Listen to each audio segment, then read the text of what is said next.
Thank you. Thank you. Am I loud enough? All right, so I've got two disclaimers before I start. I've got a cheat in my hand because I tend to forget a lot of things. And with all respect, I'm wearing no makeup.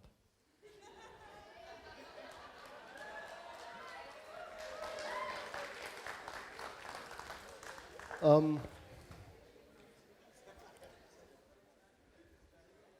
I hope the cameras catch me good without any makeup. All right.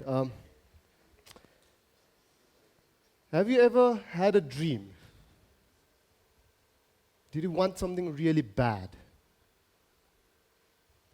So bad that you did not want to go to sleep. So bad that you could not wait to wake up because you did not want to not be thinking about your dream. I had a dream like that once. 2 years ago, maybe 2 years ago, I wanted to revolutionize how we all move. I had an opportunity then, and it did not work out. Felt bad, right? It feels bad when you expect so much from you and you cannot deliver. That's what happened to me in 2016. We were this close from launching Nepal's biggest multinational ride-sharing platform. I know at least one person knows about it. Rashtra, you know about it, right? Then, opportunity knocked on my door again. This time along, it was another multinational that wanted to launch ride-sharing in Nepal so that we could impact each and every one of you. What did I do? I got on a plane, went to meet the investors, and I just told them how I would launch ride-sharing. A month down the line, we were signing a bunch of papers. We are about to launch, and then again, a lot of problems come to us. Foreign direct investment flying to Nepal, a lot of problems. Registering a company, a lot of problems. But what we need to do when we need to get to our dream is to plan the logistic. What do we need? How do we need it? When are we going to get those things? Fortunately, I had the best team that I could dream of. They helped me get all of these logistics in place. Okay, I'm forgetting things now. Right. So it's still in the logistic part. I'm still on track. So we planned for this mega launch. It took us at least 5 months to plan each and everything, right? It was not a profession for any one of us. I have a team member over here, Sigurd vouch for it. We were so passionate about this launch that we were in the office as early as we could be, and we went home only when we started getting calls from our family asking if we are all right. Half of them were still sleeping in beanbags. Oh yeah, beanbags. We did not even have money to buy tables and chairs. It was expensive then. So instead of tables and chairs, we got beanbags because it would be cheaper, right? With the amount of logistical support we had, the amount of money we had, that is how we started building. We're so passionate about it, right? And the most interesting part is that I could not even explain to my father, again father, what ride sharing is all about. He was like, get a job, dude. And I was like, no, this is the job. So I could relate to you when you said that. Just a background of what my father was, he was a government official. He retired a few years back. He was in the army, by the way. So for him, it was always black and white. So ride sharing being in the middle was not a profession for him. He was always talking about, dude, do you want to run a two-wheeler taxi fleet? That's what you want from your life with all the education that you had? And I was like, yeah, kind of. That's what I want to do. But even today, he does not understand ride sharing. He's always like, dude, where is your taxi? What is going on with your taxi? And I'm like, oh, it's going on fine. Right. So we planned our logistic. We were so passionate about it. We were fighting through it. And we launched. On the 1st of October, we launched. I guess half of you did not even know that we launched, right? We were so small then. We were not creating any traction. You know why? Because we all thought we were launching a company. And we thought launching a company is easy. Well, the secret is, it is easy. It's so easy to launch a company and fail. So, the team that I'm talking about, they said, let's not launch a company, let's launch a campaign. And by December, we were launching campaigns after campaigns. We launched Yota Gadicom campaign. We went to all the offices, told them, dude, don't drive your car, your bike, for a day a week, and you decrease traffic jam, you decrease pollution, you decrease everything. And at that time, you can always hitch a ride with any one of your friends. The remaining 4 or 5 days of work that you have, give people lift. You know what the effect was? The speed of traffic in Kathmandu increased by 2 kilometers per hour because people were giving each other lift. They were sharing their rides. And that is a change. That was a campaign that the team executed beautifully. So don't launch any companies, guys. It's easy to launch and fail. Launch campaigns so that people that are the end users would be touched by it. Okay, where am I now? Again, getting old. The hair is dyed. It's all white now. I just had to look good without makeup. So I just dyed my hair. So when we launch a campaign, what do? You do what you need to do, right? And then you readjust where it needs to be readjusted, and then you repeat. We have been doing that for the last 6 months now. Every day is a new challenge for us. We try to make the whole ride-sharing platform as beautiful, as convenient as we could. Trust me, it's not easy. Behind the scene, talking to the drivers, telling them that they're doing a very good job by helping the population, telling those who take the ride, telling them that it's safe, is not easy. I was with a bunch of students on Thursday, if I'm not mistaken, and then one of the MBA students asked me, is it safe? And I said, it is as safe as we can make it safe.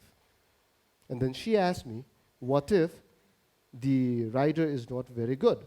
Like, if he is a pervert? And I said, we can track him, and it will be a criminal case. We could always file against that. And she said, no, I'd rather go on a public vehicle. Now, do you remember the video in public vehicle? That went viral a few months back. Trust me, it will not happen in ride sharing. So it is safe, right? Comparatively. We cannot say it is the safest mode of transportation, but what I can tell you is, in 180 days that we've been operational, there has not been one road traffic accident. Why? Because even the riders are as passionate as we are. So, in this 180 days, there is one thing that I virtually tell to the team every day. The only easy day was yesterday. You know why? No one knows why, right? So silent. Okay. The only easy day was yesterday because today it's going to be a bigger challenge. Today, we have to evolve, we have to grow, and make it even better. All of us in our life, we cannot say, oh, I did that yesterday, I'm done with it now. I do not need to grow, I've reached where I needed to reach. It'll never happen. You'll always have to grow. Day by day, you'll always have to make it better day by day. Do you remember when you were in kindergarten when you did not have to worry about anything? But you still thought it was so tough to memorize A to Z? Can you relate to that now? So that is how life is. You always have to believe that yesterday was easy, today is going to be more hard. But you need to grow so that you can tackle all the problems that you face today. So that is what we've learned, what I've learned along these years. Sometimes you're so scared. When I was sitting over there, I was so scared to stand over here.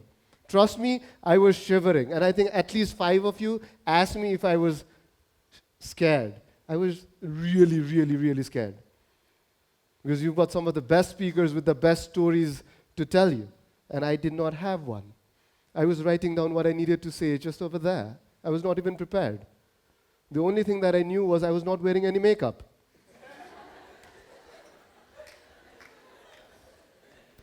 With respect, though. With respect, no makeup. And lucky I don't have glasses to wear.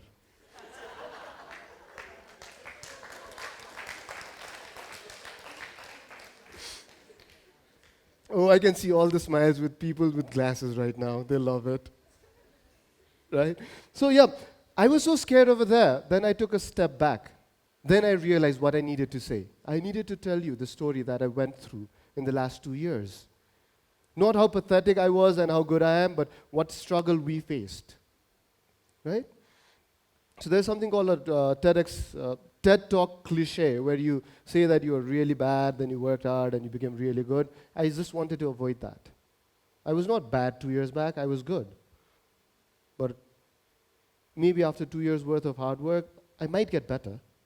But I was not really bad. I didn't have a sad story where I was crying that I would like to share with you. I was crying, but I will not share that with you. Because then my makeup would go down, right? So, yeah. Nice. Well, at least I know there are people over there. It's dark, I cannot see you, but at least, fine. I can hear the laughter.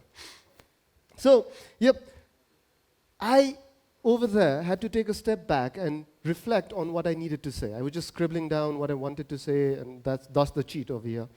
But yes, whenever you face a problem and you think you do not have a solution, just take a step back, right?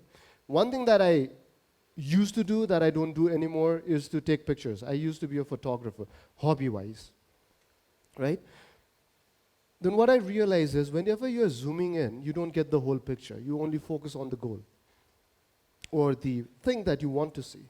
Sometimes it's always good to take 2 steps back so that you can see the larger audience, the larger picture, and then repeat. Remember the cycle that I said? You have to repeat at the end and make yourself better, right? So, whenever you are taking those 2 steps back, whenever you take those 2 steps back, you know the picture will be better than what you saw. But you also know you are not focused anymore. Then you have to come and focus and go to the right direction. How many of you have heard the phrase, think outside the box? Can I get a yay from all those? Right. So let's say this is the box. I'm standing in the box. I have no clue what is outside the box, right? Then I take a step out. I'm outside the box. Is that what it is? All right. One of my favorite quotes is, don't think outside the box. Think there is no box. You know why? Because when I stepped outside the virtual box that we just had, I'm still stuck with the box. I cannot think beyond what the box tells me to think. I might think a little differently, but not beyond it. So, for me, there was no box. For me, I did not want to be the first mover. But what I wanted to do was to be the fast mover. I wanted to be so fast that half of the people would not even realize they are into Pathao before they knew that there was Pathao. And who helped us to do that? The traffic police. They started catching us. The story is, and I cannot lie about this, I love telling the story. The story is, I was on an international flight when they started hitting Pathao. When I reached my destination, I had 14 missed calls on my WhatsApp, 8 on my Viber, and people were still texting me because I had roaming, saying that hell has broken loose in Nepal. What did I do? I just smiled. I said, free publicity now. It's going to be fun. I think I came back in a few days, then everything was going on fine. Then I had to talk to the media for the first time, and I used to be a very shy person. I used to be like Rashtra when he was doing random Nepali channel without his face. And I think when we met the first time, you said, when you reach 50,000 subscribers, you're going to come out, and you're about to reach that, right? So I was like that. I was always behind the scene, never with all these lights. I was never a good public speaker. But what I knew is that when this would happen, I would have to transform myself. I would have to be something that I was not. I had to change. I had to evolve, right? So I come back, the team is all sad. We have a very lovely team. We always play music, dance. If you follow some of our Instagram videos, you can see how crazy we go. So they were all sad, as if I was dead, right? And not wearing makeup also again. But I go over there, the first thing I tell them is to turn the music on because now we get to dance. Like dance in the world. Now, when we speak, people will listen to us. In 3 months, we were so loud that our Right Honorable Prime Minister of Nepal, I think that is his official title, said, don't bother them, they're doing a good job. So, we're still here. We're still here, right? Again, coming back to what I wanted to tell you. First, you need to dream. When you dream, then you know where you need to go. Don't daydream all the time. But I daydream all the time because I've got nothing else to do these days. I save a lot of time not wearing makeup, so I get to daydream.